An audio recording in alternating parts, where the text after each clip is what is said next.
Michaung புயலின் போது ஏற்பட்ட வெள்ளத்தால் சென்னை பெட்ரோலியம் கார்ப்பரேஷன் நிறுவனத்தில் இருந்த எண்ணெய் கழிவுகள் கொசஸ்தலை ஆற்றில் கலந்தன. இதனால் எண்ணூர் கழிமுக பகுதியில் டன் கணக்கில் எண்ணெய் கழிவுகள் தேங்கியுள்ளன.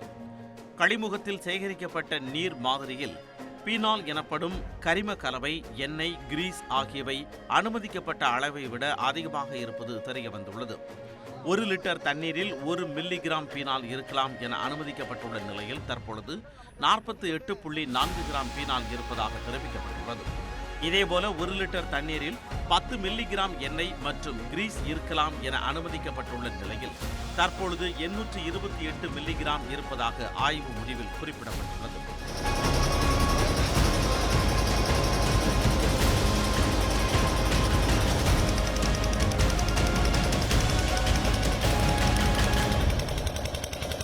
இதனிடையே கழிமுகத்தில் தேங்கி நிற்கும் எண்ணெய் கழிவுகள் மீனவர்கள் உதவியுடன் அகற்றப்பட்டு வருகின்றன. நவீன இயந்திரங்கள் பயன்படுத்தப்படுவதாக கூறப்பட்டாலும் இதுவரை வாளிகள், கப்புகள் மூலமாகவே மீனவர்கள் எண்ணெய் கழிவுகளை அகற்றி வருகின்றனர். போதிய பாதுகாப்பு உபகரணங்கள் இருந்தாலும் கை மற்றும் கால்களில் ஒவ்வாமை ஏற்படுவதாக அவர்கள் தெரிவித்தனர். ரொம்ப கஷ்டமா இருக்கு பாருங்க, அது கை வச்சு எடுக்க முடியல எங்களால். அது எடுத்து போட்டு ட்ரம்மில் ஊற்றினா அது கொம்பு மாட்டுறது எல்லாமே மாட்டுது. அதில் எல்லாம் திட்டிக்கி கொம்பெல்லாம் ஓரமாக போட்டு ஆயில மட்டும் எடுத்து அதில் ஊற்றிட்டு அதை கஷ்டப்பட்டு நாங்கள் அங்கே எடுத்துன்னு போய் சேர்க்கணும். கையில் எடுக்க முடியல எங்களால். கையில் எடுத்தால் அது ஃபுல்லாக அரிக்குது உடம்பெல்லாம் பட்டாலே. கழிமுக பகுதியில் தற்போது உயிரினங்களே இல்லை என்ற நிலை ஏற்பட்டு விட்டதாக கவலை தெரிவித்த மீனவர்கள் எண்ணெய் கழிவுகளை முழுமையாக அகற்ற 1 மாதம் வரை ஆகலாம் என கூறினர். ஒரு போட்டுக்கு 500 லிட்டர்னா அப்போ 100 போட்டுக்கு என்ன ஆச்சுங்க? எத்தனை டன் வருது? அவ்வளோ மொத்தமாக எடுத்துனுக்கிறோம். இன்னும் எடுக்க வேண்டியது இருக்குது. இன்னும் ஆற்றுல ஃபுல்லாக ஆயில் தான் இருக்கு.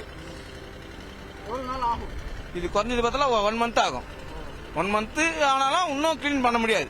ஆக்சுவலா தொழில் எப்படி பாதிச்சிருக்கு? தொழிலெல்லாம் ஆக்சுவலா மீனே கிடையாதுங்க. மீன் பொறுப்பே கிடையாது, அழிஞ்சிருச்சு. எறா, மீன், நண்டு எதுவுமே பொறுப்பே கிடையாது. இயந்திரங்கள் மூலம் எண்ணெய் கழிவுகளை வேகமாக அகற்ற நடவடிக்கை எடுக்க வேண்டும் என கோரிக்கை விடுத்தனர். இந்நிலையில் சென்னை பெட்ரோலியம் கார்ப்பரேஷன் நிறுவனம் அளித்துள்ள விளக்கத்தில் எண்ணெய் கழிவுகள் மேலும் பரவாமல் தடுக்க 3 அடுக்குகளில் மிதவை தடுப்பான்கள் அமைக்கப்பட்டுள்ளதாக கூறியுள்ளது.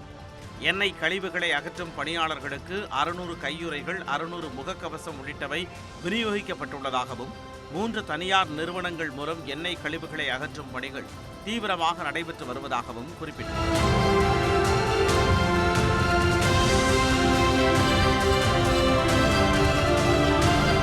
இதனிடையே தமிழ்நாடு அரசு வெளியிட்டுள்ள செய்திக்குறிப்பில் 103 படகுகளில் 400க்கும் மேற்பட்ட மீனவர்கள் பணியில் ஈடுபடுத்தப்பட்டுள்ளதாகவும் நேற்று வரை 40 மெட்ரிக் டன் அளவுக்கு எண்ணெய் கழிவுகள் அகற்றப்பட்டுள்ளதாகவும் தெரிவிக்கப்பட்டுள்ளது.